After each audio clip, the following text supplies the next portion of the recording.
Dans l'actualité de ce lundi 10 juin, les enjeux et les perspectives de développement de l'huile de palme en Afrique et dans le monde. C'est tout le sens du premier congrès sur le palmier à huile.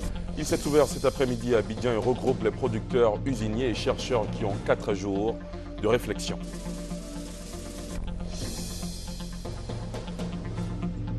L'Intelligent d'Abidjan, le Nouveau Courrier, la matinale aujourd'hui et le Républicain frappé d'interdiction de parution pour non-respect des normes d'une entreprise de presse. Le verdict du CNP est tombé aujourd'hui. 34 entreprises sont suspendues et 26 mises en demeure. Et puis toute la nation sud-africaine retient son souffle. Nelson Mandela toujours dans un état grave et inchangé. Une situation qui ne cesse d'inquiéter les Sud-Africains devant le silence des proches de l'ancien président et le peu d'informations sur son état de santé. Bonsoir à tous et bienvenue dans le 20h. Elle était destinée à la relance de la coopération entre Abidjan et Brazzaville. Vous le savez, le président Ouattara a bouclé hier sa première visite officielle au Congo. Durant son séjour de Pointe-Noire, la capitale économique congolaise, le chef de l'État ivoirien a rencontré sur place les hommes d'affaires congolais et ivoiriens, les opportunités d'investissement dans le pays évoquées. Viviane Aïma.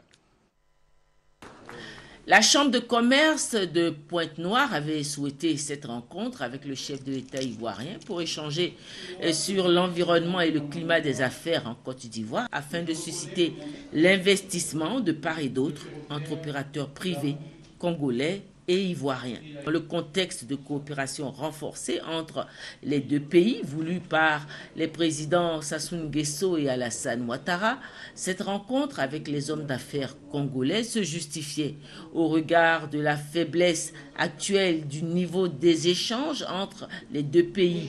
À peine le montant de 58 milliards de francs pour les exportations du Congo vers la Côte d'Ivoire et 135 milliards de francs pour les exportations de la Côte d'Ivoire vers le Congo.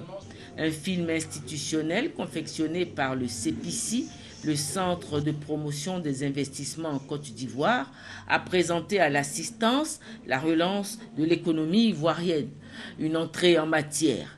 Le président de la République, Alassane Ouattara, a souligné l'importance des nouvelles infrastructures de développement, routes, ports, etc., dont la Côte d'Ivoire, mais aussi le Congo, sont en train de se doter et qui vont, dans un avenir proche, permettre au secteur privé de ces deux pays d'accroître la rentabilité de ces investissements. Il a aussi souligné le rôle moteur des grands projets intégrateurs dont les financements sont déjà avancés pour leur réalisation, à savoir l'autoroute Abidjan-Lagos, l'autoroute Yamoussoukro-Burkina, pour l'accroissement des affaires entre pays de la région ouest africaine, mais aussi avec les pays de l'Afrique centrale. Parlant en tant qu'ancien banquier, le président de la République a mis l'accent sur un paramètre important qui peut également favoriser l'accroissement de l'investissement privé au niveau de ces États, à savoir la baisse des taux d'intérêt sur les crédits.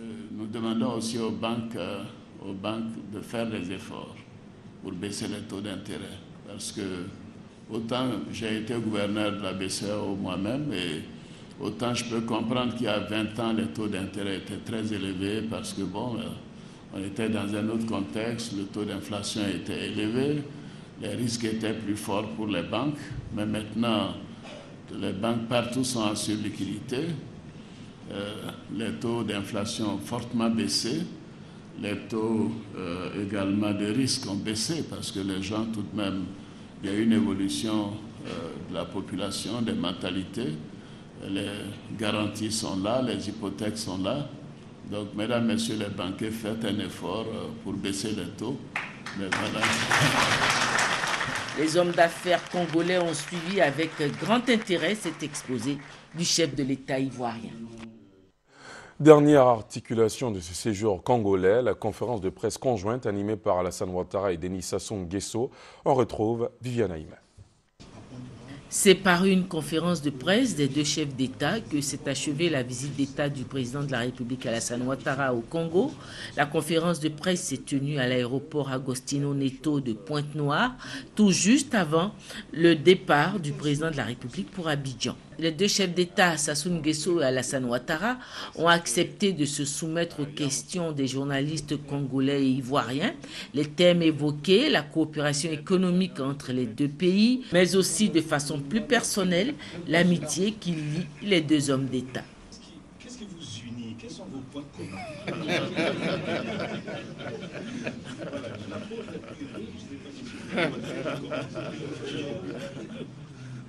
Non, c'est le doyen qui commence, bien sûr.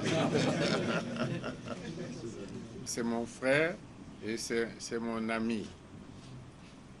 Et c'est aussi un dirigeant africain et qui a une vision pour l'Afrique. Vous savez, dans mon toast, j'avais dit que le président Houphouët-Boigny avait ouvert la Côte d'Ivoire à tous les Africains. Ce n'était pas une phrase en l'air. Et en plus du fait qu'il est mon frère, qu'il est mon ami, et il y a cette vision qu'il a pour l'Afrique et son développement et la place que l'Afrique doit prendre dans le monde. Cela passe par le renforcement des petites positions. Nos États là sont des petites positions. Puis les sous-ensembles là, comme la CEDEAO, les présidents en exercice de la CEDEAO, ce n'est pas par hasard. Et quand tous ces facteurs-là sont réunis, il n'y a rien de tel, non, pour que deux personnes se mettent à s'aimer, à marcher ensemble, oui. Je pense que c'est mon frère, c'est mon ami qui a une vision pour l'Afrique. Cela est suffisant pour que nous marchions ensemble et longtemps. Merci beaucoup. Vous savez, le président Sassou a tout dit. Président, si vous m'autorisez, j'ajouterai tout simplement que les journalistes peut-être ne croient pas beaucoup les hommes politiques, mais c'est une amitié sincère. Président, merci beaucoup. Merci. Après la conférence de presse, les deux présidents ont reçu les honneurs militaires. Le président de la République a regagné son avion accompagné par son ami et frère, le président Sassou Nguesso. Voilà, retour dans la capitale économique ivoirienne. Le projet de loi portant organisation du système statistique national a été adopté aujourd'hui. Il a été soumis à la Commission des affaires économiques et financières par le ministre du Plan et du Développement. Ce texte, faut-il le souligner, vient rénover l'appareil statistique pour une activité plus performante. Brouléon. Adoption ce lundi du projet de loi portant organisation du système statistique national par la Commission des affaires économiques et financières de l'Assemblée nationale. Il a fallu 4 heures, le temps pour les députés membres de cette commission de comprendre les motivations de ce projet. Un défi qu'a su relever le ministre d'État, ministre du Plan et du Développement. Albert Mabritoakes a expliqué qu'il s'agit de rénover l'appareil et l'environnement de l'activité statistique pour corriger l'absence de données statistiques fiables face aux exigences du développement. Maintenant, nous pourrons donc surveiller un peu la production des statistiques à tous les niveaux. Les structures publiques le feront, mais les organes privés qui le font aussi devront avoir un visa et c'est ce que la loi prévoit.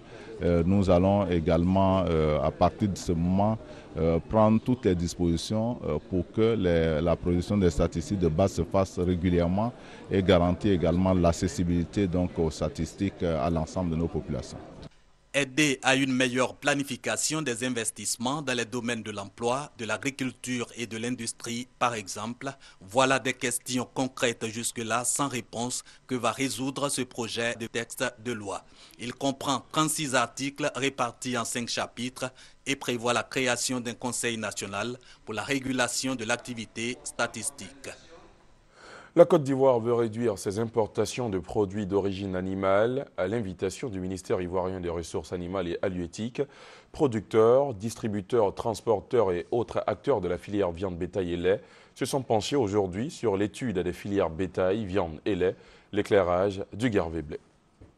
Ce que vise le ministère des Ressources animales et halieutiques, c'est réduire la dépendance à l'égard des importations de produits d'origine animale. En 2010, 69 000 tonnes de viande et plus de 214 000 de lait ont été importés pour plus de 120 milliards de francs CFA. Une tendance à inverser par un financement adéquat du potentiel national. Les filières ne sont pas financées parce qu'elles ne sont pas organisées. Donc il faut les organiser, leur apprendre à aller chercher les capitaux. Parce que la production, par exemple, c'est un maillon dans lequel l'État s'est désengagé. L'appel des capitaux se fait plus facilement quand la filière est développée. Centre d'intérêt de cette rencontre entre le ministère des Ressources animales et halieutiques et les producteurs, distributeurs, transporteurs et autres acteurs de la filière viande, bétail et lait, l'étude réalisée sous l'égide de la CEDEAO avec le soutien de la FAO. Elle identifie cette étude, les projets et programmes pour les développer et les améliorer et fait entre autres la proposition des plans d'investissement prioritaires. Notre objectif dans le cadre de cette étude des filières, c'est de faire en sorte que nous puissions être autosuffisants en protéines animales dans les filières bétail, viande et lait. C'est de cette seule façon que nous pouvons réduire le coût de la vie. La production nationale bovine évaluée en 2012 à 1 579 000 têtes et celle de petits ruminants à plus de 3 30 000 têtes couvrent respectivement 27 et 18% de la consommation nationale. Outre la politique du gouvernement ivoirien sur les importations de produits d'origine animale, Kobenan Kwasi Adjumani s'est aussi prononcé sur une affaire qui a fait parler d'elle, la mort en masse des poissons sur le front lagunaire à Dabou et Jacquesville. Je vous propose de l'écouter.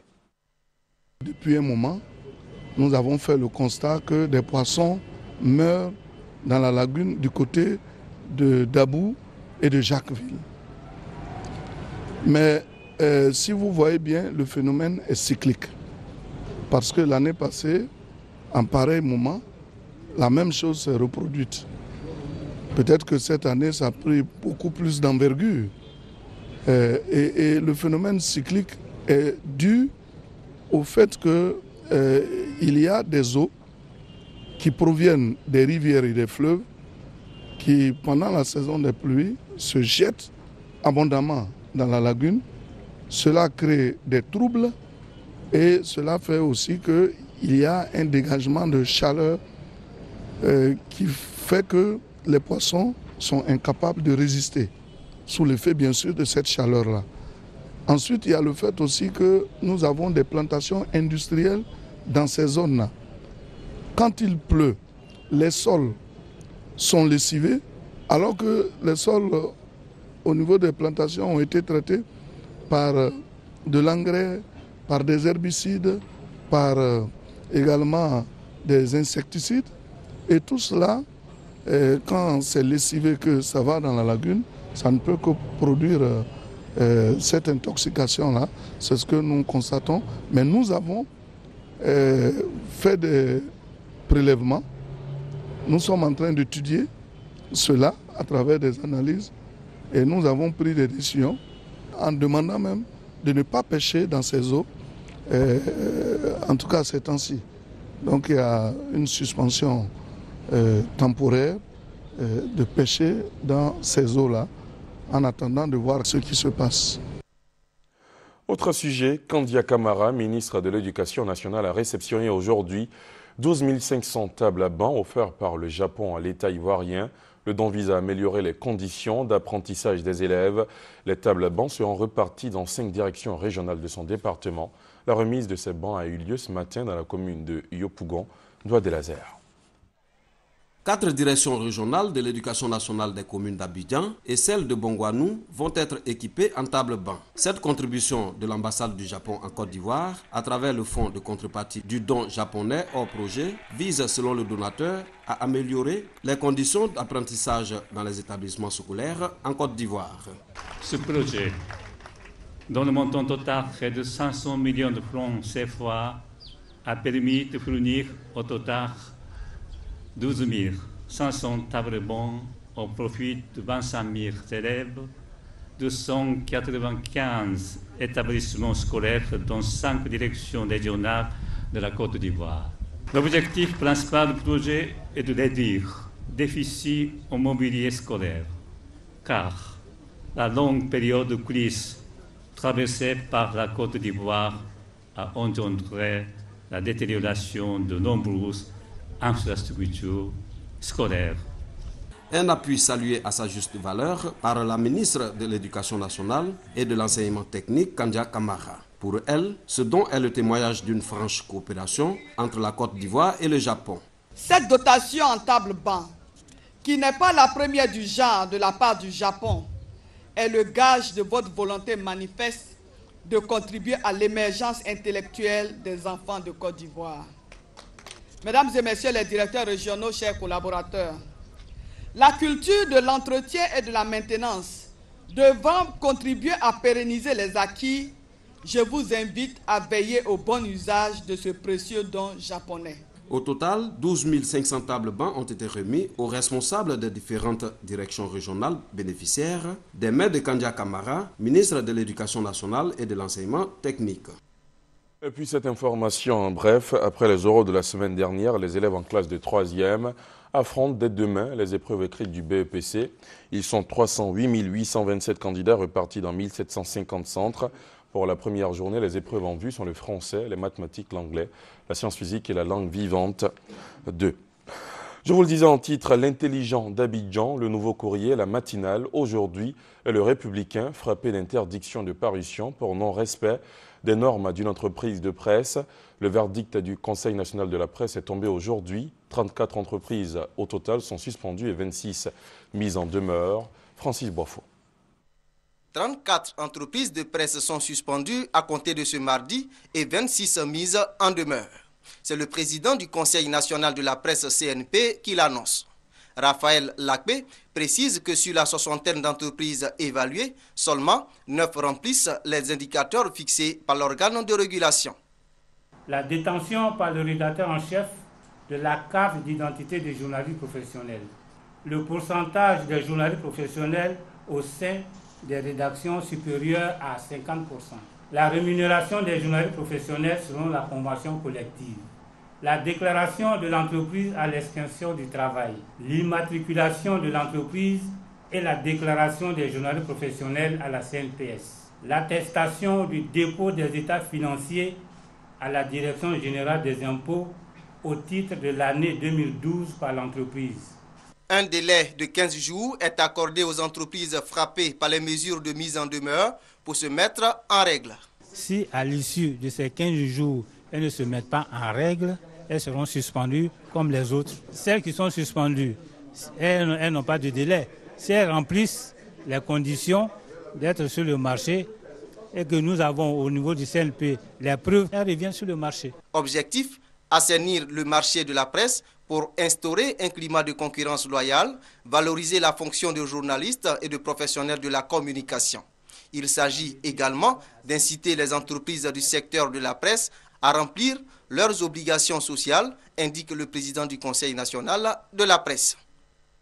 Les enjeux et les perspectives de développement de l'huile de palme en Afrique et dans le monde, c'est tout le sens du premier congrès sur le palmier à huile. Il s'est ouvert cet après-midi ici à Abidjan et regroupe les producteurs, usiniers et chercheurs qui ont 4 jours de réflexion. Les ministères de l'Agriculture de la Côte d'Ivoire et de 5 autres pays africains organisent les travaux. Noël Niagno. L'huile de palme, l'Afrique veut la placer au cœur de son développement économique et social parce que c'est l'huile la plus consommée au monde et son potentiel économique est considérable. Le premier congrès sur la question réuni ici à Abidjan, à l'Hôtel Ivoire, des ministres du Cameroun, du Congo-Brazzaville, de la Côte d'Ivoire, des représentants des ministres de la Guinée-Conakry, du Libéria, à ses hauts responsables, associant des experts et chercheurs venus de 26 pays, l'équation huile de palme, enjeux et perspectives de développement en Afrique et dans le monde avec une feuille de route. À travers les ateliers, les tables rondes et les expositions, ils feront des communications sur les vertus de l'huile de palme, sur les innovations en matière de techniques de production respectant les normes environnementales et sur les aspects socio-économiques de la filière. Par ailleurs, le programme prévoit une journée du planteur et une visite de plantation de palmiers à huile pour que, de visu, les uns puissent se rendre compte des conditions dans lesquelles le palmier est produit dans notre pays. La Côte d'Ivoire, pays hôte, riche de son potentiel, sa recherche scientifique avec le CNRA, ses petits producteurs, plus de 36 000, tout cela soutenu par une volonté politique réaffirmée. Faire de l'agriculture le moteur de la relance économique avec une place de choix pour le palmier à huile. Comme promis, dans son programme de gouvernement, le président Alassane Ouattara s'est engagé, dès son accession à la tête de l'État, à remettre l'agriculture au cœur de l'économie en procédant aux réformes sectorielles qui s'imposent. La filière palmier à huile revêt une grande importance pour la Côte d'Ivoire parce que sa production est dominée majoritairement par les petits producteurs qui fournissent plus de 60% de la production des régimes aux usines. C'est l'une des filières dans laquelle la matière première subit la première et la deuxième transformation en Côte d'Ivoire.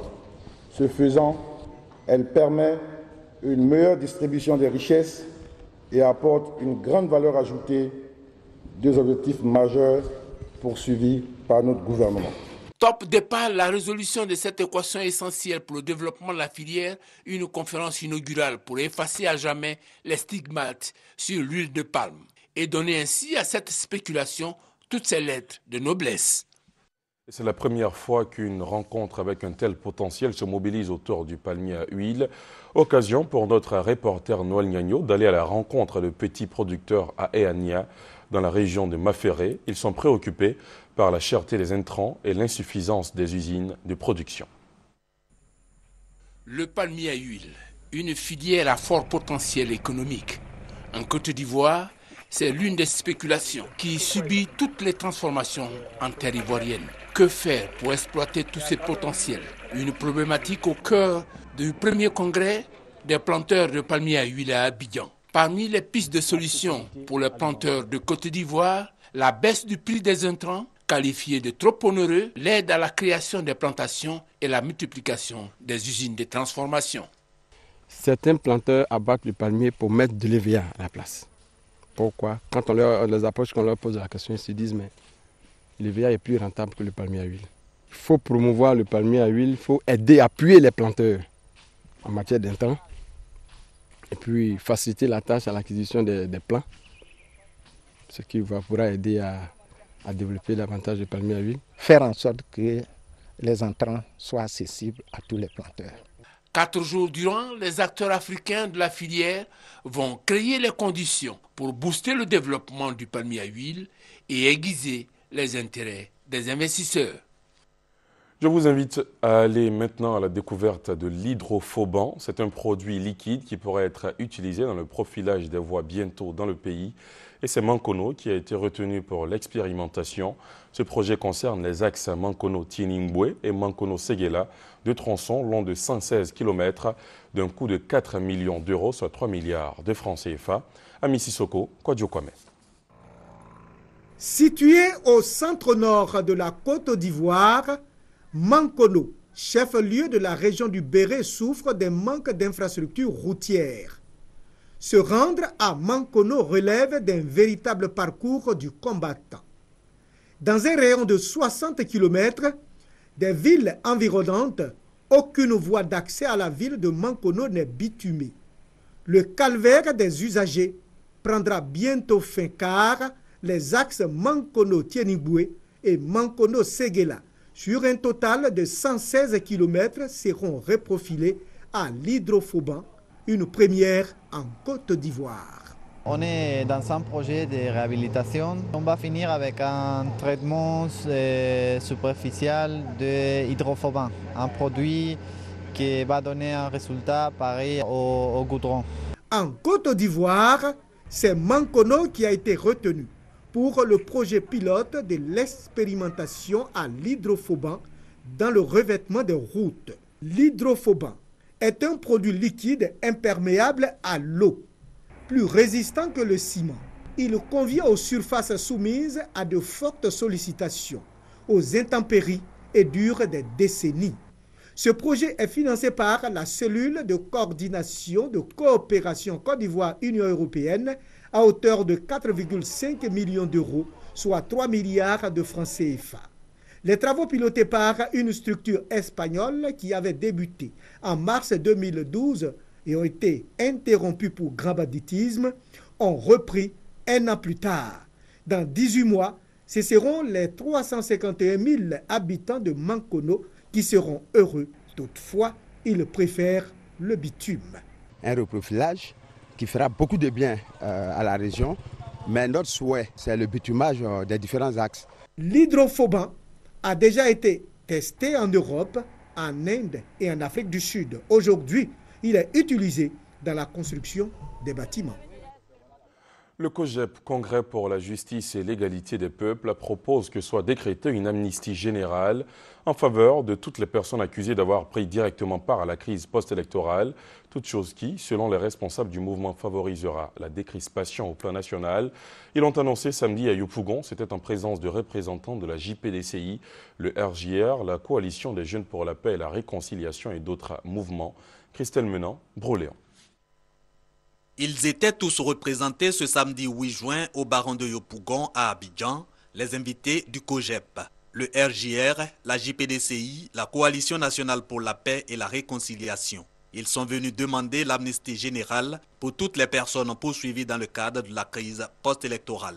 Tous ceux qui se sentent engagés dans la reconstruction de ce pays doivent en tout cas être concernés par ce projet d'amnistie. Nous nous inscrivons dans une logique de réconciliation et de paix, de justice et d'équité. Nous sommes dans un état de droit. Il faudrait que véritablement on se mette ensemble, que à partir du dialogue entre nous, les échanges entre nous, que nous puissions voir nos différences. Nos différences sont minimes par rapport à l'intérêt général. L'intérêt général, c'est l'État de Côte d'Ivoire. Nous sommes en train de militer pour inviter les Ivoiriens à militer pour un projet de loi d'amnistie générale qui va conduire à la libération des prisonniers politiques. Pour nous, il était question de briser ces barrières idéologiques en vue de faire place au dialogue politique pour que la paix, tant recherchée par les Ivoiriens, soit une réalité. L'heure est à la réconciliation. Une campagne nationale est prévue pour sensibiliser et militer pour l'application d'une loi d'amnistie générale. Et puis, sachez que le président Alassane Ouattara a adressé un télégramme officiel à son Excellence, M. Aníbal Cavaco Silva, président de la République portugaise. Monsieur le Président et chers frères, il m'est particulièrement agréable de vous adresser au nom du peuple et du gouvernement ivoirien, ainsi qu'à mon nom propre, à mes très vives et chaleureuses félicitations à l'occasion de la fête nationale de votre pays. Je souhaite enfin que, sous notre commune impulsion, les relations d'amitié et de coopération qui existent si heureusement entre nos deux pays se renforcent encore davantage pour le bien-être accru de nos populations respectives. Et puis à l'étranger, toujours en bref, le deuxième jour des négociations entre les autorités maliennes et celles du MNLA a été long. Les deux délégations ont reçu un premier document de base sur lequel elles ont travaillé. Les négociations progressent malgré les différences. Toujours à l'étranger, Nelson Mandela toujours dans un état grave et inchangé, une situation qui ne cesse d'inquiéter les Sud-Africains. Tout le pays retient son souffle devant le silence des proches de l'ancien président et le peu d'informations sur son état de santé. Reportage. Pour la deuxième nuit consécutive, les médias du monde entier ont campé devant l'hôpital de Pretoria où Nelson Mandela est supposé se trouver. Depuis son hospitalisation vendredi soir dans un état grave suite à une récidive de son infection pulmonaire, les autorités sud-africaines ne délivrent des informations qu'au compte-gouttes. L'ancien président Nelson Mandela est toujours hospitalisé et son état est inchangé. Seule certitude que le héros de la lutte anti-apartheid est bien hospitalisé ici. Sa famille a été vue entrant et sortant. Les autorités n'ont même pas révélé le nom de l'établissement où il est en soins intensifs. La presse en est réduite aux spéculations alors que le président Jacob Zuma a appelé à prier pour Madiba et sa famille. Prier, c'est ce qu'ont fait ce week-end de nombreux Sud-Africains comme dans cette église de Soweto. Dans l'ancien township, on croit encore au retour chez lui de Nelson Mandela. Toute la nation, noir et blanc, nous lui souhaitons le meilleur. Il doit se rétablir très rapidement, sortir de l'hôpital, retourner à la maison et se détendre. Devant son domicile à Johannesburg, également, les gestes de reconnaissance se multiplient pour celui qui reste le symbole d'une Afrique du Sud unie. Mais des voix se font entendre pour dire que même les héros ont le droit de mourir un jour. On termine avec cette image, celle de Afoussiata Bambalamine, qui a reçu le président de l'association Cœur d'Afrique. Karabou est allé solliciter l'appui de la ministre de la Communication dans le cadre des actions sociales que son association mène à l'endroit des jeunes handballeurs et ceux de l'orphelinat de Bingerville et du village SOS. Des actions menées depuis 5 ans. La ministre de la Communication a pour sa part exprimé la volonté du gouvernement à accompagner tout Ivoirien œuvrant pour le bien-être de la jeunesse.